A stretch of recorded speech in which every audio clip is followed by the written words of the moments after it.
All right, to honor your time and your commitment this evening, I want to welcome you. We'll start our webinar today. And today we'll be talking about employment skills for strategies for success. My name is Ann Phelan, and I work for the Perkins Transition Center. And on behalf of our team, we welcome you. We appreciate you being here. If you just logged in, if you would please put your state and the age of your child. And we welcome professionals to share their website and contact information, and also what state you work in. Thank you, Jessica from Illinois. So tonight we'll be talking about vocational discussions. You've been working really hard from birth to early intervention, the first IEP meeting, and here you are now trying to learn some more information about how employment will work to create better transition outcomes, and also why employment is so important. But more so, how does it work when you leave high school? What is the pathway to transition and vocational options? So why vocational life spaces are important, why vocational opportunities are important, is because it does foster a sense of great identity. It gives a purpose in life. Of course, it builds self-esteem and confidence when we work and we do well in our job and we're connected to other people. We feel good about who we are. It encourages positive social interactions, so social skill building continues in the workplace.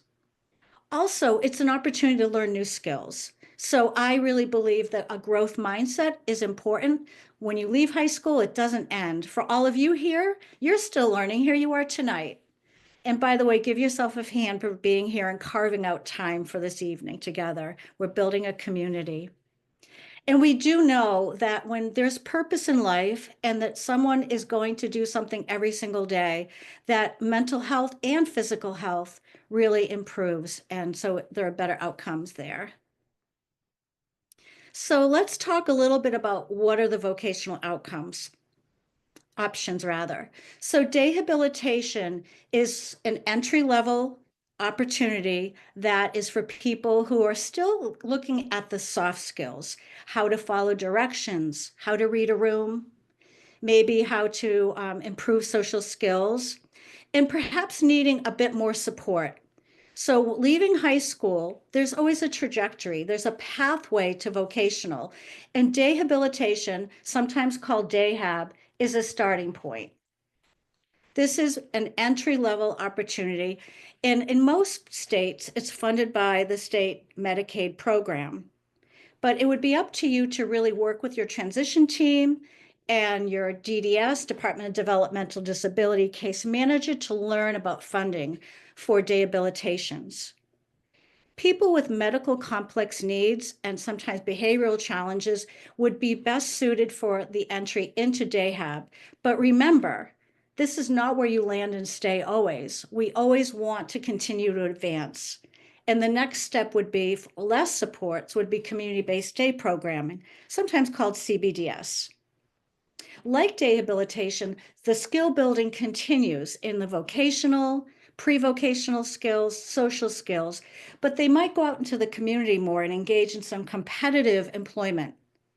And when we use the word competitive employment, we're referring to paid employment. Sometimes it might be group, and sometimes there might be some individual components based on the need and the strengths and challenges of the person in the program. Let's not discount internships and volunteerism. That's a really great starting point to develop skill building in vocational areas. And when your adult child goes into whatever the next pathway is, it may not be a 30 or 40-hour week. Some of my students in the past have gone to community-based day programming several days a week, and then sometimes they're doing some volunteerism. They may have some wellness days, and they also have days that they're working with their case manager on activities of daily living, maybe hygiene. So internships and volunteerism are certainly valuable experiences to gain better work skills. We're talking about competitive and supported employment. So competitive employment would be with a job coach perhaps to start, and then moving to natural supports, maybe a mentor or maybe someone in the employment setting who will help them if there needs to be help. And it's always a pathway or a trajectory of greater skill building along the way. PREETS is a national program. It stands for Pre-Employment Training Services, and it comes under the Workplace for Innovation and Opportunity Act. And Marisol, our third speaker, will be talking about that, but this is a program that's really important. It's for 14 to 22-year-olds. So Marisol will highlight what this is about and why you definitely want to look into this. And our second speaker, Sara Barron, today will be talking about entrepreneurial employment. We have some families who created vocational opportunities on their own that would give opportunities for people with disabilities to have work experiences. One of the big names is Biddy and Bo's Coffee you've heard about. There's Rising Tide Car Wash in Florida, Mansfield Shredding here in Massachusetts, Coletti's Cookies here in Massachusetts, just so many. And some parents have created some really wonderful opportunities, often based on the interests of their young adults. And last but not least, we have customized employment. And this is when employees have a need in the workplace for certain skills, but they match the skills that they need to have fulfilled with the employer who might have strengths and capacities in those areas. So that's a quick look at the different vocational options. Let's look a little bit about the skill areas that you would like to consider now, starting at 14 and above, that will continue to help your adult child be more successful in the workplace, whether it's in a program or competitive employment. So we definitely want to think about moving from prompt dependency, and Marisol will be speaking about that today more, using apps such as Google Calendars and alerts that move away from you cueing your adult child when to do what they need to do. We also want to ensure that there's social communication supports in place, how to read a room, how to talk about topics that are relatable on the workplace, how to know when to cut it short, what are some greetings that we need to have, even if we might not be interested in greetings. So those are real foundational social skills. Time management is really important. Getting to work on time, getting the dial-a-ride bus on time. Task completion, basic problem-solving skills, and a big one for me is disclosure. When do I disclose my disability? Do I have to? And when is that appropriate to do so? I'd like to also add that I think all of our students and our children should have a disability statement where they are able to articulate whatever way they communicate what their disability is. It's really important that that's clear and understood. And that's also, I think, empowering to them to know that I have my strengths and these are some areas that I will do a better job with support. So before we move on, I just want to stress the benefits. Again, a sense of purpose and identity beyond the disability, increased opportunities to make decisions, a chance to become strong self-advocates. I do a better job when I'm able to take a break. I do a better job when you show me what to do, or I do a better job when I have a checklist. These are ways that we want to ensure our young adults know how to advocate for their needs. Also, employees with disabilities are meaningful members of a diverse, inclusive workplace. And I'd like to say that one more time so we hear that together. Employees with disabilities are meaningful members of a diverse and inclusive workforce. I'm really excited to introduce Sara Barron. Sara, you and I have worked together in the past on webinars. This is such an important topic. You're calling in from Atlanta, Georgia today. I want to welcome you so much, and I'll turn it over to you.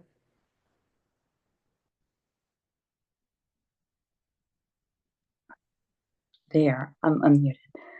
Thank you so much. I do appreciate this opportunity to speak with you tonight. It's an honor and privilege to be here. So let's look at the first slide, please. Continue. In the first slide is about envisioning the future for your student transitioning to adulthood. And I want to say this is hard for everybody, whether you're a person with a disability or if you're a neurotypical kid. It is a process. So which path do I take? How do I decide? And how do I empower my child to be able to make good choices in this regard? And I greatly appreciate Anne's concept of vocational life space. It is a process to integrate work, life, and learning. And this is true for every adult, whether they have special needs or not. As parents, we wish that all aspects of our differently able students' life would move seamlessly, from the education phase to the training phase to the working and a meaningful job phase. But I have to say that we have to be creative to figure out those building blocks so that we do have a successful transition, because it's not always a completely smooth ride. It takes some creativity and persistence to figure it out. So let's move to the next slide. Now let's look at the interconnection of work, learning, and life. Learning does not stop at adulthood, and not for anyone. It continues into adulthood beyond school and includes lifelong learning of independent living skills. I know that when our son finished high school, he still had a lot to learn. He has made incredible progress in the 10 years that he's been out of school. And it's just amazing the progress that happens over time. So we all do continue to learn. And it is that learning, the hobbies, the interest, the independent living skills that really give meaning and enrichment to our lives. Life is that broad space that includes all the life happen moments, those unpredictable moments of life that we have to show that we can adapt and we can be resilient about. And it's not easy, but there are so many wonderful moments, including enjoying pizza with your family and friends, or watching TV, or being part of a larger community. And this is important for all persons, whether they are neurotypical or have special needs.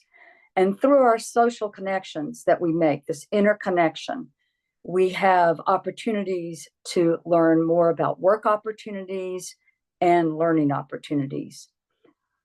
Work is that important space in our lives that gives us our identity. The most frequently asked question when we go to any group is, what do you do? That's often asked, and our young people need to have answers about what they do that is meaningful.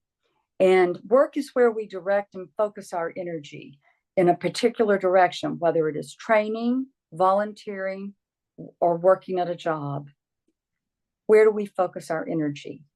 And it's an important part of our identity, because we want to feel needed and appreciated for what we do and what we contribute to our community. This interconnection of work, life, and learning is really about creating a community. Next slide.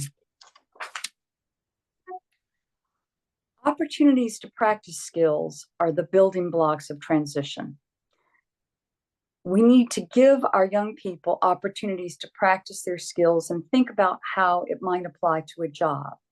At home and at school, I would encourage you to find opportunities for your students to practice their skills at home and in the community.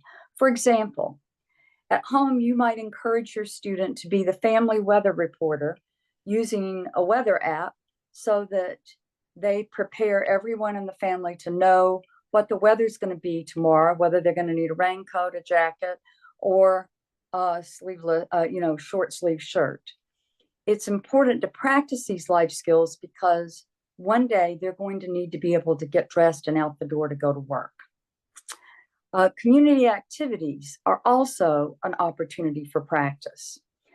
Most communities have programs like Special Olympics, special needs camps, or other programs, and I highly encourage these because participation in community activities teaches our students what it means to be part of a team and how important it is to listen to your coach or your counselor. Experiencing what it means to be part of a team,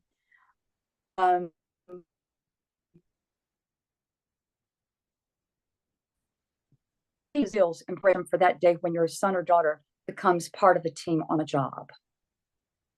Volunteer opportunities as a group or as an individual or virtually volunteering are available in most communities. And at the end of my slides, you will see a link on the resources page at the end with links to two information sheets that I draw to your attention. One is how to prepare your student to go out and do volunteer work from the ARC. It's a really excellent resource. And then there's also a link for those who are interested in knowing more about virtual volunteering.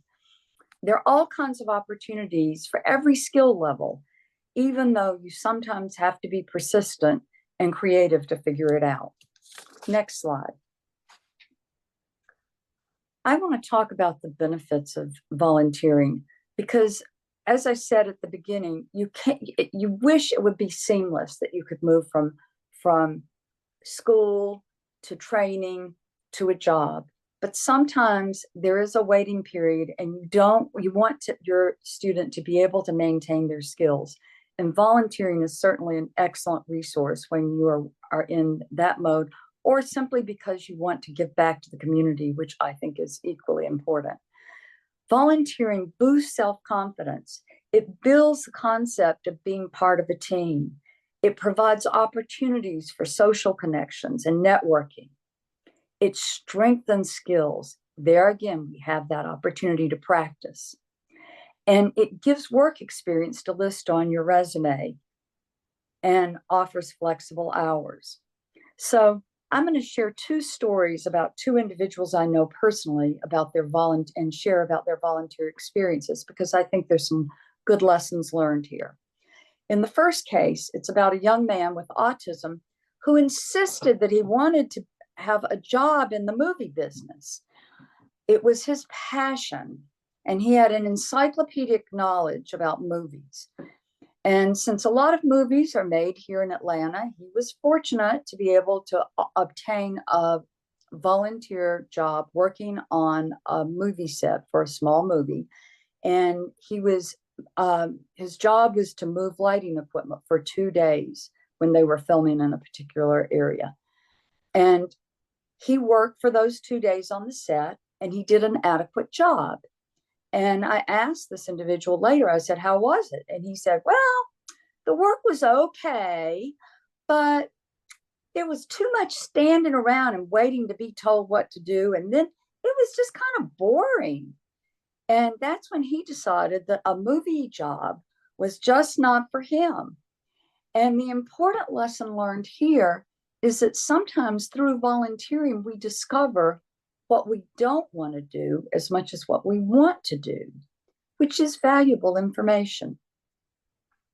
Later, this individual volunteered again and tried out working for Meals on Wheels, where he packed food for the elderly, similar to the picture that you see on your screen. And he was fantastic at packing and organizing. This led him ultimately to get a job doing product fulfillment, and he has been an amazing employee. Another person that I know is a young woman who had multiple back surgeries and extended recovery periods. And even after this person was doing very well, they had limitations with their transportation and had a lot of personal limitations, but they still wanted to do some type of volunteer work. So they contacted me, and I suggested someone that they speak with. And it turns out that this individual had excellent communication skills in spite of their physical issues, and found a virtual volunteering job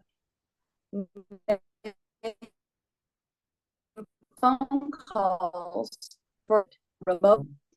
It gave her fantastic experience to list on her resume, and she received an impressive letter of recommendation. Next slide, please. Let's talk now about what employees with disabilities need from their employers. They need reasonable accommodations, and these are must-haves. Things like assistive technology, screen readers and magnifiers, voice recognition software, alternative keyboards, closed captioning, and written and visual prompts rather than just verbal directions can be very, very important for our population. I learned today that when I was looking at our social media for the Ventures ATL, the organization that I'm a co-founder of, that today they highlighted 4 different types of accommodations that are offered at our office, including adjusting the lighting and wearing noise-canceling headphones, because we have people who are sensitive to light, either too harsh or want something brighter. And then we have others who are very sensitive to noise and prefer noise-canceling headphones so that they can maintain their focus on their work. And we accommodate both.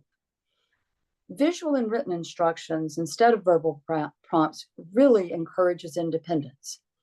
I want to give a great example of this that actually I had done this slide in advance, and then I thought of this person. And that's probably why I chose the build a salad. I know of an employee with a disability who works at an assisted living home.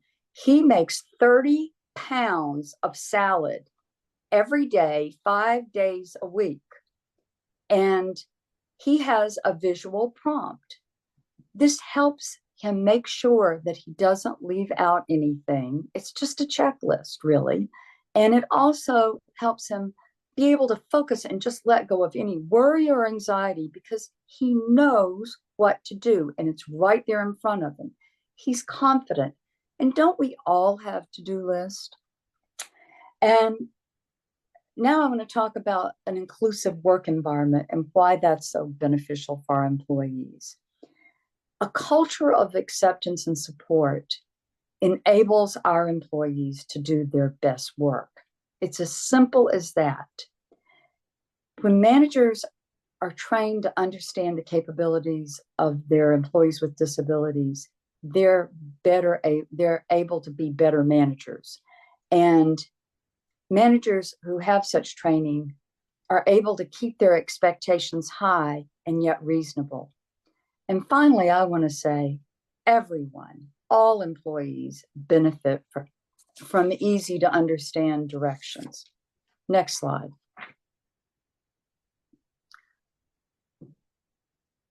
What do employers expect from their employees? Well, remember I talked about the weather app, and here we are. They expect them to be capable of wearing clean, neat clothing appropriate for the workplace. They need to be capable of following a calendar and a daily schedule, and I appreciate so much what Anne mentioned about that. That's so important. You have to be on time for work, and you have to work the correct days if you have a variable schedule. Teamwork is so important. The ability to work with others to achieve a common goal. Being focused, able to follow directions and stay on task without constant supervision is something that I hear again and again about how important that is. Our students have to be able to manage their own medications independently.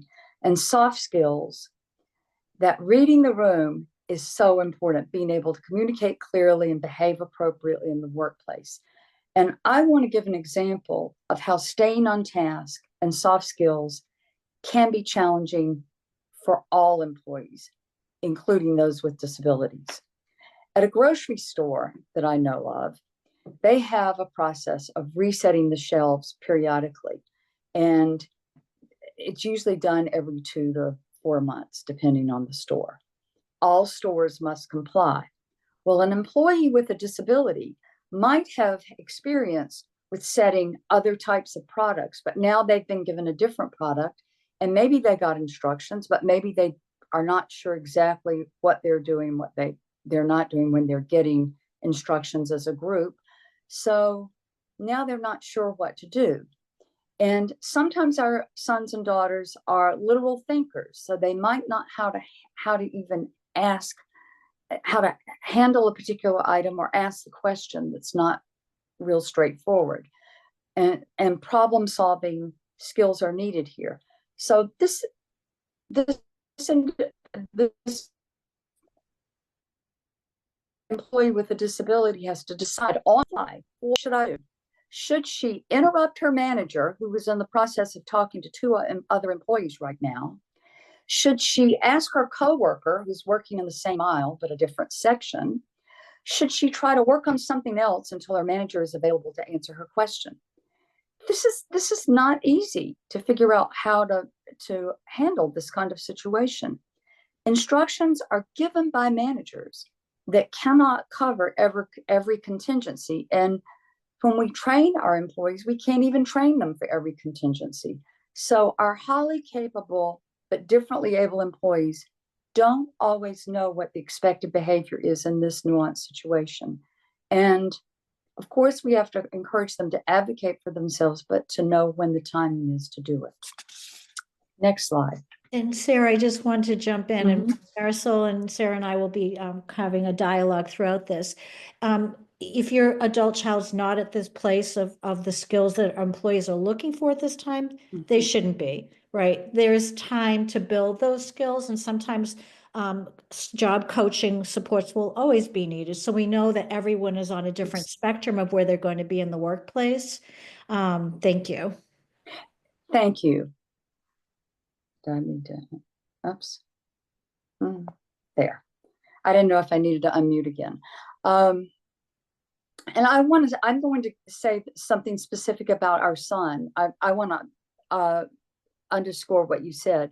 It takes time.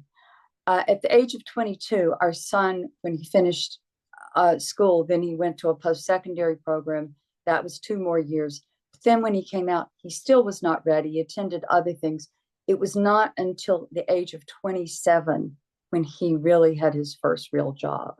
So I don't want you to think that I think that it's just, a linear progress at all. So what is the best job for my student with a disability? I'm often asked that by parents, and I always tell them it just depends, because that's why we have IEPs. It's an individual education plan, and it's an individual plan for what they do after school in transition.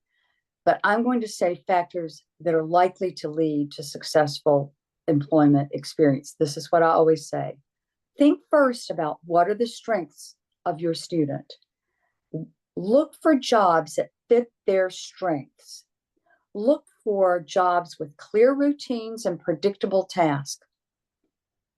Find a supportive work environment. There could be a job coach. There could be a supported work environment, whatever it might be that would enable them to succeed and gain confidence. Look for sustainable work, jobs for which there is real commercial demand, and for the employees and the services and products that they're involved with. And I want to say that during COVID, there were some real challenges for employees with special needs who worked in restaurants, because many restaurants did not need all the employees that they had before.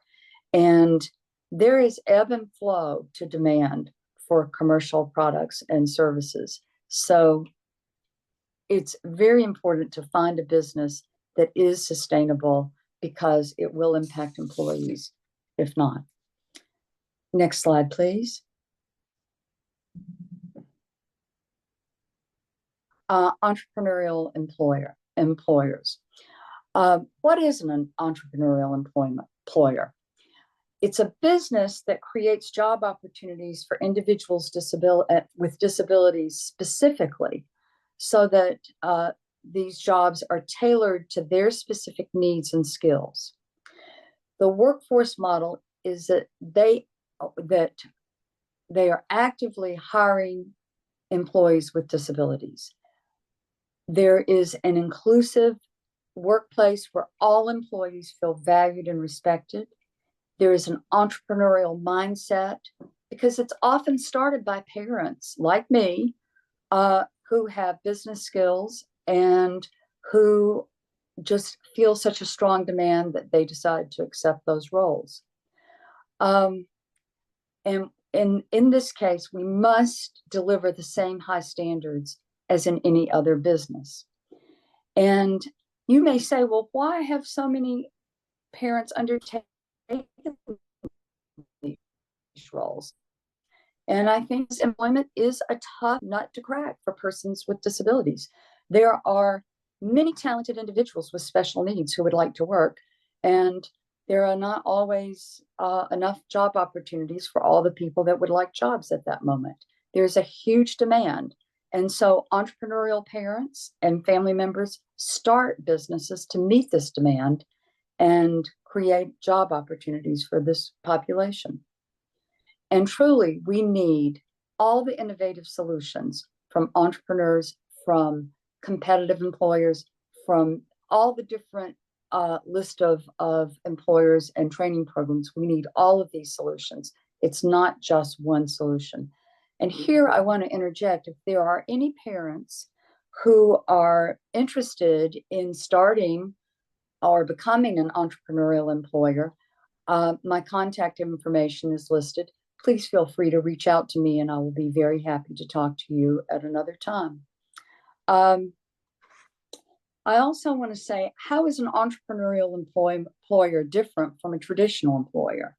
Well, we are actively recruiting and hiring people with disabilities. We may have a non-traditional interview process with special onboarding processes like job shadowing. We work hard to screen people in, not screen people out. We provide ongoing training to our employees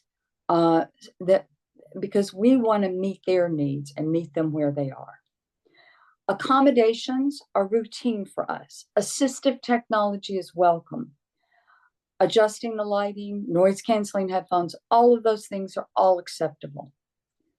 Most importantly, entrepreneurial employers must deliver the same high standards as any other business. A customer might like your mission and come to your place and have a car wash go to a car wash that hires a high percentage of employees with disabilities. But if the customer does not receive an outstanding car wash experience, they will not return as a repeat customer, and the business will not be sustainable. So entrepreneurial employers must deliver the same high quality results. Next slide. Now I'd like to share some examples of some entrepreneurial employers that I'm very familiar with and know I have contacts with virtually all of these. Augusta Training Workshop is located in Atlanta, Georgia. They make beautiful snowflake ornaments that have been displayed at Disney World during the holiday season. This is a great opportunity, this type of opportunity for a person with special needs who loves art and loves hands-on types of projects. Look at doing something that combines their love of art with a supportive setting where they can make things, and it's a very methodical system for doing it. Extraordinary Ventures, those are the pictures for 2, 3, and 4. It's located in Chapel Hill, North Carolina, and they have a portfolio of services that includes an event center, a bus cleaning service, a pet walking service, a laundry service, and a gift business. Next slide. You'll see that happy face of John there holding his socks from John's Crazy Socks. This is an online business started by a dad and his son that sells socks that are picked, packed, and shipped by persons with intellectual disabilities. They're very enthusiastic and have a wonderful YouTube channel where they interview people that's really quite delightful. In the next picture, you will see the young man working on cleaning and detailing the tire. And that's from Rising Tide Car Wash in Parkland, Florida. The Dairy family have done an incredible job of hiring persons with disabilities to wash and detail cars. And they have been so successful that they now have expanded to 2 more locations. Next, you'll see Savor by Susie's Pretzels, and that's in Reading, Pennsylvania, and that was inspired by their daughter who has food intolerances and autism. This mother created a company that bakes and ships grain-free pretzels, and their products are fulfilled by employees with disabilities. Next slide. Actually, one more here. The Shepherd Hotel in Clemson, South Carolina is a great story of parents who wanted to promote opportunities in the hospitality space. Some parents were so enthusiastic about this that they decided to develop an upscale boutique and partner with Clemson University to train and hire hotel staff. About 30% of this hotel staff have intellectual disabilities, and they have been so successful and have such an incredible program that they are now expanding to I believe, 2 more locations in 2025. Next slide, please. Sara, just a heads up, 1 more minute, please. We are coming to Marisol's turn. Thank you so much. This is really okay. Sorry. content. Not at all. And Spectrum Designs, we're going to see they're in Port Washington, New York. We're going to see something soon. And then Ventures ATL is the one I'm affiliated with. You can read about them on the website. And now we can cue the, there are the links you can read later. And now you can cue the video of Spectrum Designs. At Spectrum Designs, we don't employ people to make t-shirts. We make t-shirts to employ people. Here, more than 50% of our people are autistic adults who face an 80% unemployment rate in America. For over a decade, Spectrum Designs continues to create paid jobs in an inclusive and integrated environment. This is a place where people of all skill sets and capabilities can flourish, improve self-confidence, make friends, gain independence, earn a paycheck, and so much more. Spectrum's vision is a world that sees only ability, and we achieve that one perfect product at a time. You can help change preconceived notions of people with disabilities and their potential. Order your branded items while making a tremendous impact, without having to compromise on quality, time frame, or price. Choose from customized t-shirts, hoodies, pens, mugs, and so much more at spectrumdesigns.org, and change your future today. At Spectrum Design,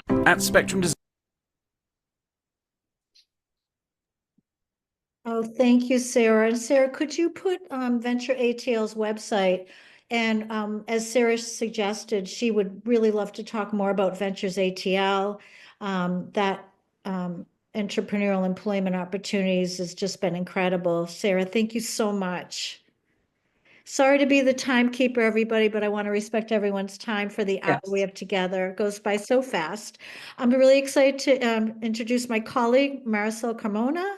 Marisol, there's your summary that talks a little bit about what you do at the Transition Center and your background. I'm going to turn it over to you. Thank you so much. Thank you, Anne, and thank you to the Transition Center for inviting me to be here this evening. So I want to actually start with a quick story. Janine, sorry, if you could go to the next slide, please. So I want to take you back to 1985. I was the first child born to my parents who migrated to this country from Cuba, and I was born with a visual condition that led me to be legally blind. My parents from day one treated me as if I was quote unquote normal. And they always instilled some fundamental values in me. And those were work hard. You must work, work, work so that you can have the careers that we had no opportunity of having ourselves. And by the time I got to college in the early 2000s, I thought to myself, how will I get this career? How will I find a job? Nobody wants to hire me for part-time work. Nobody wants to include me in their workplace for an internship. What should I do? So I set off to find opportunities outside of Florida, where I grew up. And I managed to find a wonderful internship program for college students and recent grads with disabilities, which brought me to Washington, D.C., where I currently live today. What ensued was a whole world of opportunities, growth, experiences, networking, friendships, confidence building, and so much more. So even though my life was difficult growing up, I did not have access to the opportunities I should have had access to. My parents did a lot for me. And among the things that they did for me, I would say the top three were they provided me with problem-solving skills, resilience so that I could overcome the challenges I was facing every day, and they encouraged independence. So I was doing everything everyone else did around me, including my siblings and my peers, etc. So I say all of this because I think I am going to highlight throughout this conversation how important it is that you as parents really lead the way in ensuring your child has access to the skills they will need to be employed, whether that's competitive employment or supported employment, doesn't matter. Besides parents and families, there are, next slide, Janine, there are some key players that are also part of the transition process. And those include your child's school and the transition team. I encourage you to attend IEP meetings and bring your child, bring your student to the meeting so that they are part of the conversation about what they want to do when they grow up, what things they would like to explore, and therefore an appropriate plan is put in place to help your child meet the goals they need to get to that point. Your state vocational rehabilitation agency, they can also be invited to your IEP meetings, especially after the age of 14. And the reason the state VRs are invited is because they will support you and your student through pre-employment transition services, which Anne mentioned at the beginning of the chat. And I encourage you to actively inquire about pre-employment transition services, for short, PREETs.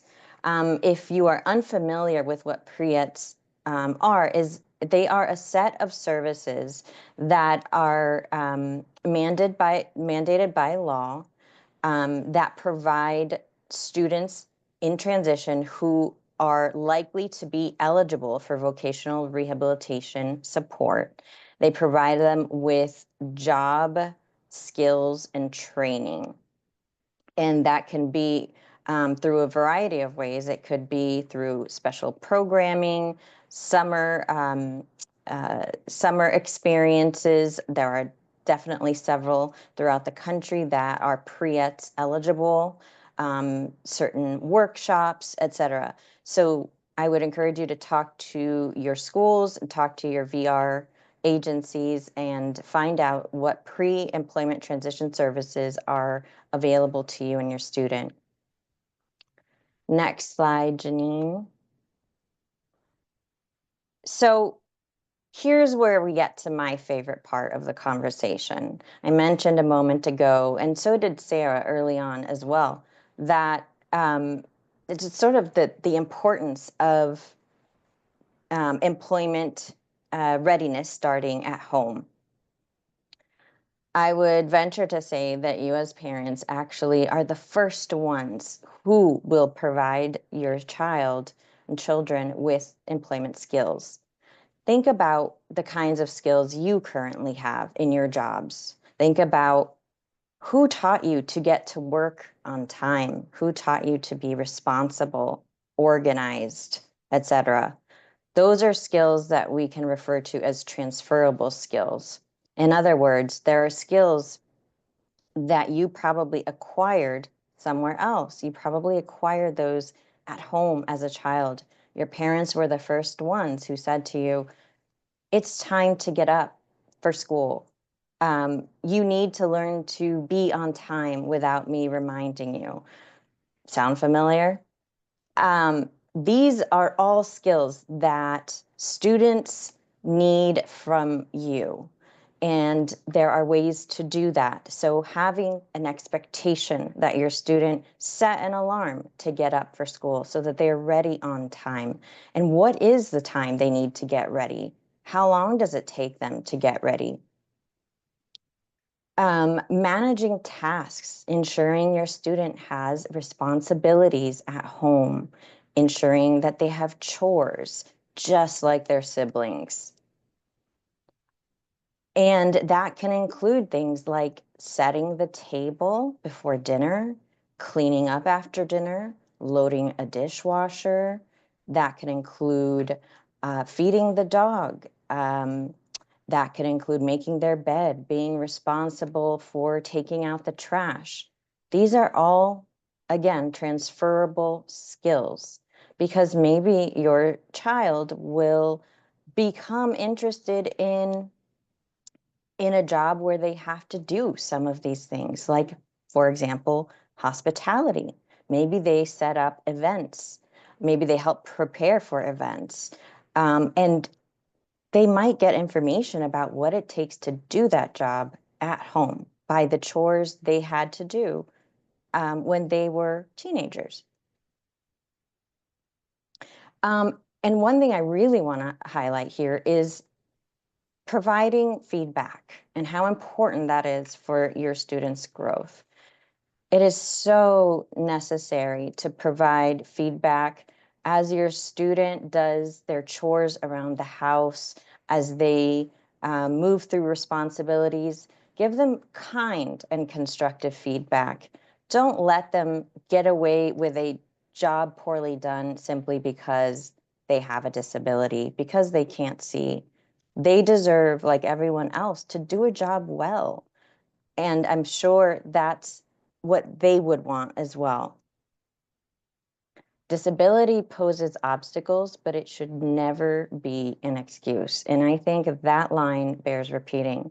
Disability poses obstacles, but it should never be an excuse. Next slide, Janine. Foster an environment at home that that encourages curiosity. So bring jobs discussions into the table of, the dinner table chat. Have conversations around the house while you're spending time together about different jobs that you do, jobs that your friends do, jobs that your student might be considering, and what it might take to do those jobs. Ask them what kinds of jobs they want to know more about and provide them information. Do research alongside of them.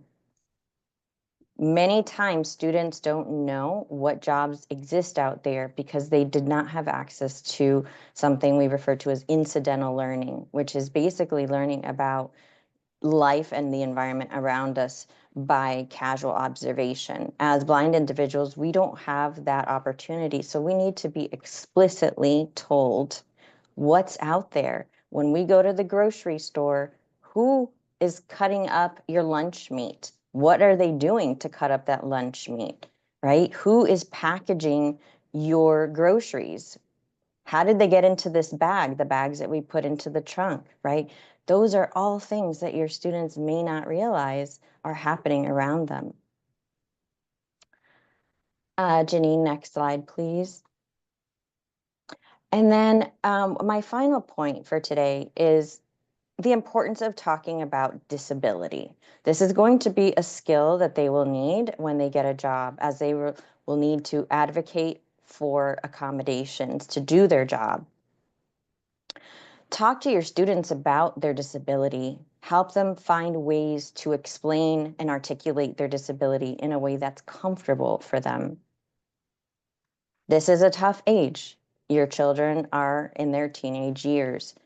Kids at that age don't like to talk about disability. I know I didn't. I hid my disability up until I was in my 20s. So help them become comfortable with that discussion. And you can practice having conversations about accommodations at home even. So earlier when I mentioned have expectations, make sure your children have chores and responsibilities. If there is a chore responsibility that is difficult for them, bring to their awareness the fact that that is a great opportunity to talk about an accommodation. So perhaps you engage in a conversation with them about doing their job a little differently at home. What tools do they need to do the chores at home? Maybe it's a phone application. Maybe it's a magnifier. Maybe it's negotiating certain tasks with their siblings so that they do their siblings' tasks and there's a certain switch of responsibilities.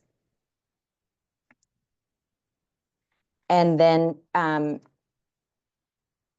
Janine, next slide, please. Building network and community.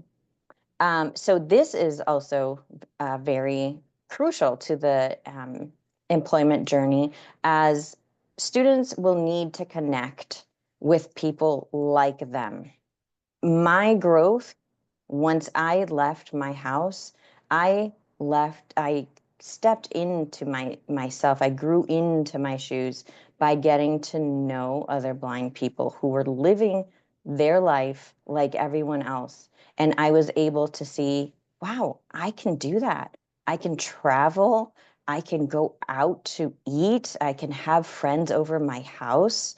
I can host dinner parties. All of those things are part of the benefits of connecting and networking with others. But in terms of employment, your students will learn about the opportunities that other people have access to, and they will learn about opportunities that they might be able to pursue, which is why we talk to students a lot about networking. And we know now more than ever that the world of employment is about who you know, not the application you submit, even though that needs to be polished and appropriate as well. But it is so important to have connections and a sense of community who can share information with you and vice versa about what exists out there. So please support your students in finding mentors, friends, peers, people who have their similar limitations and similar interests. And I'm going to pause there and see if there are any questions. Thank you, Marisol. If anyone has questions for Sara as well, this is an opportunity to engage in a dialogue. We thank you so much for listening. Heather shares, I love the point of connecting your child or student with mentors. Really important. Absolutely. And that's something that as parents you can talk to your students about, but also talk to your state agencies for the blind who can help you find mentorship programs. Heather had a question. Any pointers on what is a good What is a good transition plan in the IEP? Heather, that's such a great question. And I always like to bring it to the student what their vision is. And something that Sara and Marisol touched on is when we're talking about work, we want to talk about entry-level work and realistic job goals. And so through those explorations at the dinner table and when you're out in restaurants and pointing to your student or your child and asking, what's that job that that person's doing? What do you think about what they need to do to learn how to do that job? Having these meaningful conversations starting young are really, really important. But the pointers in transition in the IEP are really student driven. And they also will always be geared around developing pre-vocational and vocational skills that will lead them to the next step. May Lou shared from the Federation. Thanks for being here tonight. AI is changing future employment horizons. How do you see it impacting our kids? Wow, that's such a big question. And I think we're all wondering that ourselves. Sara and Marisol, if you have any thing to share on your experience with AI and employment. Yeah, I think it's absolutely true that AI is starting to really have a presence in everyone's life. And I think we're still a ways away from AI really fully taking over. But what I say to that is there's always going to be a need for jobs. There are always people that are needed to ensure that businesses, establishments, places, local businesses, et cetera, are functional. So I think there's always going to be some availability for jobs that AI cannot do. I would like to add something here, Anne, and that is at Ventures ATL, our employees, two of our employees just completed our first AI third-party project. We were doing a project for an employer, a client company that was an AI project. So it's going to change the future in a lot of different ways, and it also will, in some ways, it may level the playing field so that it will make it easier for our students, not just more difficult. I agree with you. that. So we came to the bottom of the hour. So next slide, please. We have a couple of slides, but I want to thank you all very, very, very much. We have some links and you will all get a recording of this event from Janine, my colleague, and the week to come. I do want to talk a little bit about Life Launch. This is a pre-vocational residential program that we're offering at Perkins Transition Center, and it's a 5-day-a-week program, so it's best for people in the New England area. If you take your camera, you can click on the QR code and learn more about this program. We do know that transition programs are highly instrumental in successful future outcomes in transition. And these programs are skill building in all domains. So please look at our QR code if you are looking for a transition program and you are in the New England area. We also offer one-on-one transition counseling at the Perkins Transition Center. And this can be guided support around the transition process. If you're having a hard time launching, you don't know where to start, we're here to support you. Great question, May. The Life Launch program is for people with visual impairment, blind, deaf, blind, and learning challenges as well. So you do not have to have a vision impairment. I'm really excited if you're in the New England area. We have our third in-person half-day transition symposium at the Perkins School for the Blind. It is being hosted by our team, the Transition Center. It's for all disabilities. It is May 17th. We hope you can come. And, please check our website for more information on how to register. We do have a Facebook group. We want you to join. This is a huge community we're building, and thank you so much for all being here. If you check the QR code with your camera, it will link you right to the Facebook group. And this is our team, and we want to thank you all for being here tonight. Thank you, Sara. Thank you, Marisol. Thank you, Janine. And thank you, everyone, for being here. We'll see you April 15th. We will be talking about AI and assisted technology. So a perfect segue. Thank you, everyone.